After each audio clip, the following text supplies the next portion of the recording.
ગુજરાતના તમામ ઉમેદવારોને જય ભારત ને જય ગુજરાત. સ્વાગત છે આપનું એક નવા વિડીયોની અંદર. આજે આપણે છે અહીંયા જોડણીના બાકીના નિયમો છે જોવાના હતા. પહેલા વિડીયોની અંદર છે આપણે 19 નિયમો છે શીખી લીધા છે, બરાબર. હવે આગળના નિયમો કોન્સ્ટેબલની અંદર જે કંઈ આવે છે એ આપણે શીખવાના છે. જોઈએ અહીંયા શું છે, બરાબર. અહીંયા હવે જોઈએ તો કે કેટલાક શબ્દો બોલાતા ભાર આવે ત્યાં દીર્ઘ ઈ કેવું આવે, બરાબર. કોઈ પણ શબ્દ બોલાતા છે ભાર આવે છે તો અહીંયા શું આવશે તો કે દીર્ઘ ઈ અથવા તો દીર્ઘ ઉ આવશે. અહીંયા હવે જોઈએ તો શું છે તો કે દાગીનો, અહીંયા ગી છે કેવો છે તો કે દીર્ઘ છે. ત્યાર પછી જોઈએ તો ઝેરીલો, અહીંયા રી છે કેવો છે તો કે દીર્ઘ છે.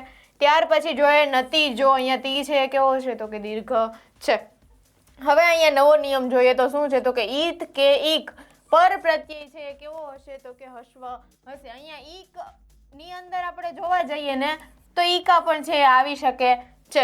ઓકે, હવે અહીંયા જોઈએ ઉદાહરણ તો કે સામાજિક, અહીંયા ઈક પ્રત્યય છે, બરાબર. પર પ્રત્યય આપણને ખબર જ છે, પર પ્રત્યય ક્યાં લાગે તો કે શબ્દની પાછળ, બરાબર.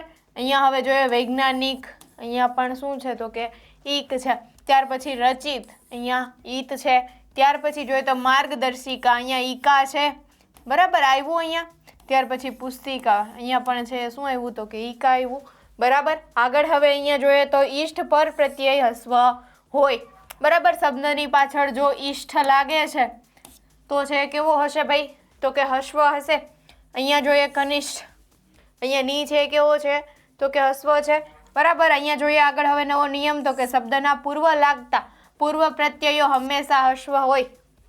શબ્દના પૂર્વ લાગતા પૂર્વ પ્રત્યયો, બરાબર. પૂર્વ એટલે પહેલા થાય, પહેલા લાગતા પૂર્વ પ્રત્યયો, બરાબર. પહેલા જે કઈ શબ્દની પ્રત્યય લાગે છે એ કેવો હશે તો કે હસ્વ હશે. ઓકે, અહીંયા જોઈએ તો બહિષ્કાર છે, બહિષ્કાર, બરાબર. આની અંદર બહી છે શું લાગ્યું તો કે પ્રત્યય લાગેલો છે. અહીંયા આગળ જોઈએ તો કે નિર્ગમ છે, અહીંયા ની છે શું લાગ્યું તો કે પ્રત્યય લાગેલો છે.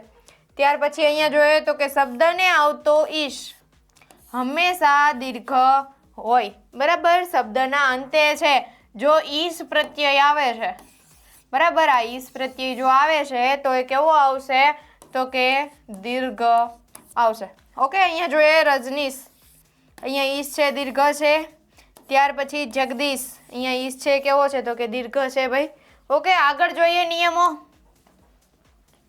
હવે નવો નિયમ જોઈએ, અહીંયા શું છે તો કે શબ્દને વતી કે મતી પર પ્રત્યય છે કેવો આવશે તો કે દીર્ઘ આવશે. શબ્દને જો કંઈ વતી અથવા તો મતી પ્રત્યય લાગે છે, પર પ્રત્યય એટલે કે પાછળ લાગતો હોય, બરાબર, તો એ છે શું આવશે તો કે દીર્ઘ આવશે, બરાબર. અહીંયા જોઈએ તો તારામતી છે, અહીંયા મતી છે કેવું છે તો કે દીર્ઘ છે. ત્યાર પછી શ્રીમતી, અહીંયા મતી છે કેવું છે તો કે દીર્ઘ છે. ત્યાર પછી જોઈએ તો ભગવતી, અહીંયા વતી છે કેવું છે તો કે દીર્ઘ છે, બરાબર. આગળ હજી એક ઉદાહરણ લઈએ તો ઇન્દુમતી, મતી છે કેવું આવશે તો કે દીર્ઘ આવશે, બરાબર. આગળ હવે જોઈએ તો કે શબ્દોને ઇન્દ્ર પર પ્રત્યય હંમેશા શું હોય તો કે દીર્ઘ હોય, બરાબર. આગળ અહીંયા જોઈએ તો રવિન્દ્ર, અહીંયા ઇન્દ્ર છે કેવા છે તો કે દીર્ઘ છે. ત્યાર પછી જોઈએ તો અવનિન્દ્ર, અહીંયા ઇન્દ્ર છે કેવા છે તો કે દીર્ઘ છે. ઓકે, આગળ જોઈએ શબ્દને અધીન પર પ્રત્યયનો ઈ કેવો આવશે તો કે દીર્ઘ આવશે. શબ્દને જો કઈ અધીન પર પ્રત્યય લાગે છે તો એનો ઈ છે કેવો આવશે ભાઈ તો કે દીર્ઘ પ્રત્યય આવશે. ઓકે, અહીંયા જોઈએ તો આજ્ઞાધીન છે, આજ્ઞાધીનની અંદર અધીન છે, બરાબર. તો અહીંયા છે શું આવશે તો કે દીર્ઘ આવશે છે, અહીંયા જુઓ. ત્યાર પછી પરાધીન દીર્ઘ છે. ઓકે, આગળ જોઈએ ઈક્ષા કે ઈક્ષ માં ઈ છે કેવો આવશે તો કે દીર્ઘ આવશે. અહીંયા જોઈએ પરીક્ષા, અહીંયા ઈક્ષા લાગ્યું. હવે તમને છે ખબર ન પડે ને કે ઈક્ષા લાગ્યું, ઈક્ષ લાગ્યું કે અધીન લાગ્યું, બરાબર. આનું છે આપણે છૂટા પાડી લેવાના વર્ણો, બરાબર. અહીંયા પરીક્ષાના વર્ણો જો આપણે છૂટા પાડીએ ને તો આ રીતે થાય, પ વત્તા અ વત્તા ર વત્તા ઈ થાય વત્તા ક્ષ થશે, બરાબર. આ રીતે થયું. અહીંયા જો હવે ઈક્ષા લાગ્યું છે અહીંયા આ આવશે, સોરી, બરાબર. અહીંયા ઈક્ષા લાગ્યું, સમજાય છે? આ રીતે કરવાનું. ઓકે, અહીંયા જોઈએ પરીક્ષણ, અહીંયા ઈક્ષ છે. ઓકે, આગળ જોઈએ તો ની કે ટી વાળા નામ છે કેવા હશે? તો કે હસ્વ હશે. બરાબર, કોઈ પણ નામને જે નામ છે તો એની અંદર છે ની કે ટી આવતું હોય તો છે શું થશે? તો કે હસ્વ હશે. અહીંયા જોઈએ તો ગ્વાની છે. બરાબર, અહીંયા છે ની છે કેવો છે? તો કે હસ્વ છે. ત્યાર પછી હાની ની છે કેવો છે? તો કે હસ્વ છે. વૃષ્ટિ અહીંયા ઈ છે કેવો છે? તો કે હસ્વ છે. ત્યાર પછી સૃષ્ટિ તો અહીંયા ઈ છે કેવો છે? તો કે હસ્વ છે. ઓકે, આગળ જોઈએ હવે નવો નિયમ. અનિત પર પ્રત્યયમાં ઈ દીર્ઘ હોય. અનિત જો શબ્દમાં પ્રત્યય લાગે છે તો એ છે શું આવશે? તો કે ઈ છે દીર્ઘ આવશે. ઓકે, અહીંયા જોઈએ તો કે કલાનીત. બરાબર, અહીંયા ઈત છે કેવું આવશે? તો કે દીર્ઘ છે.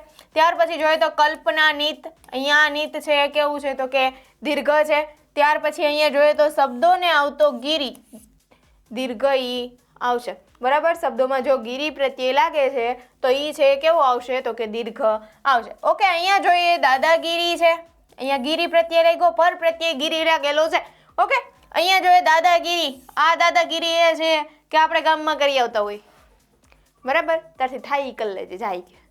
બરાબર, આ એ દાદાગીરી છે. ત્યાર પછી જોઈએ યાદગીરી છે.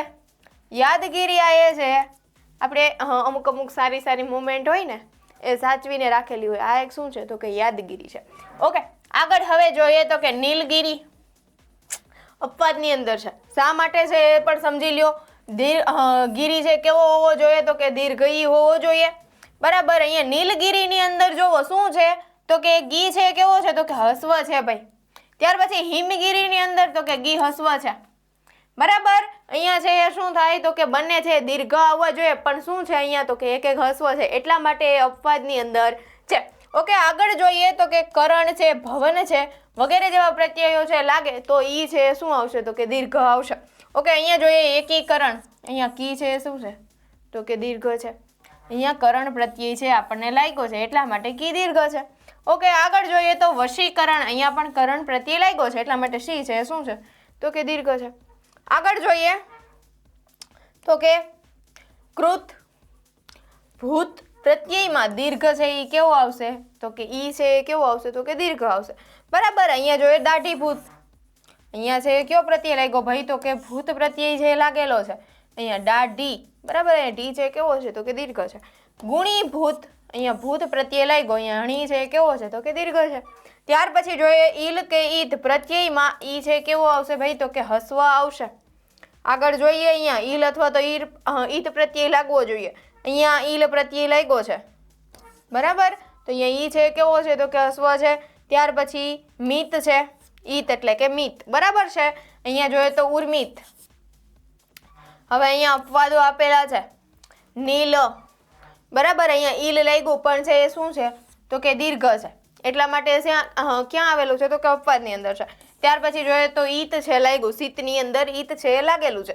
બરાબર, પણ એ છે કેવું છે? તો કે દીર્ઘ છે એટલા માટે એ અપવાદની અંદર રહેશે. હવે જો આપણે એને નિયમ પ્રમાણે લખવા જઈએ તો નીલ છે આમ લખાશે, શીત છે આમ લખાશે. બરાબર, પણ આ બંને છે એ ખોટા પડે આપણે નિયમ પ્રમાણે લખવા જઈએ ને તો. બરાબર, એટલા માટે છે ક્યાં આવશે? તો કે અપવાદની અંદર આવશે. આવા અપવાદો પણ છે તમને પૂછી શકે છે એટલે આપણી પાસે શબ્દકોશ છે ઘણું બધું હોવું જોઈએ.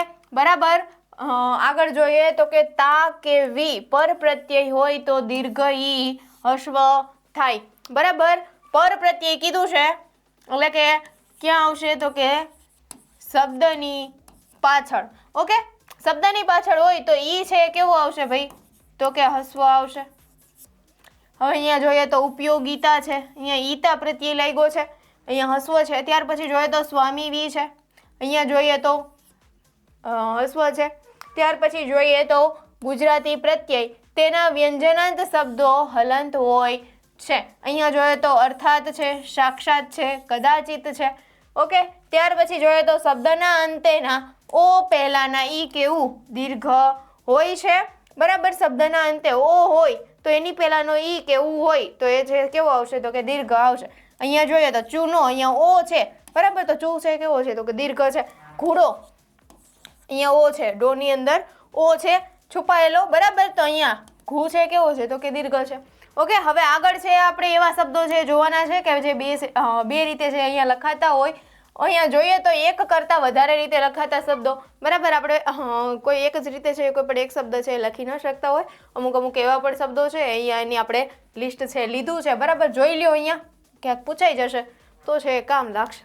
ઓકે, અહીંયા જોઈએ તો ઉંમર, એને આપણે ઉંમર પણ છે લખી શકીએ, બરાબર છે. અહીંયા જોઈએ તો ઓશીકુ, અહીંયા શરણાઈનો સ અને અહીંયા ઓશીકુ, અહીંયા સસલાનો સ, બરાબર. આટલો જ ફેર છે, બંને રીતે છે લખી શકાશે. અહીંયા જોઈએ તો કંકોતરી, હમણાં છે મેરેજ સિઝન છે આવશે, બરાબર, એટલા માટે છે કંકોત્રી લખાતી હોય ને, બરાબર. ત્યાં છે કંકોતરી પણ લખાય અને કંકોત્રી પણ છે લખાશે.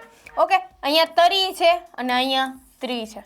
ત્યાર પછી ખનીજ, બરાબર. અહીંયા ની છે હસ્વ અને અહીંયા દીર્ઘ, બંને રીતે લખી શકાશે. ઓકે, અહીંયા જોઈએ તો ખર્ચ છે અને અહીંયા ખર્ચ છે.